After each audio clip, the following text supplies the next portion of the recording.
พี่น้องมื้อนี้ได้อาหารดีได้ปลาย่างเด้อมากินก้อยปลาย่างนำกันแซ่บๆเด้อนี่ค่อยออมหัวมันตัวใหญ่ๆมันเหิ่มๆอยู่พี่น้องเด้แซ่บๆนำกันเด้อนี่จะเป็นผักกระเดาเป็นผักสลัดเข้าอ่อนๆงามๆแซ่บๆนำกันเด้อมากินนำกันแซ่บๆได้อาหารดีมากินนำกัน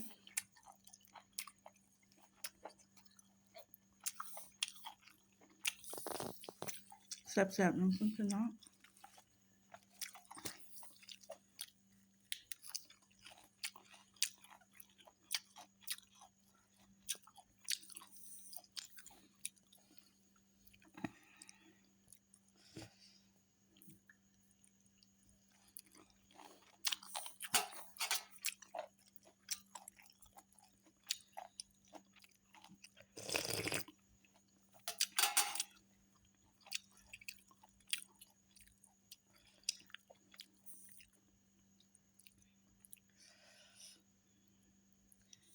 คลิปนี้ก็มีแต่เท่านี้เด้อ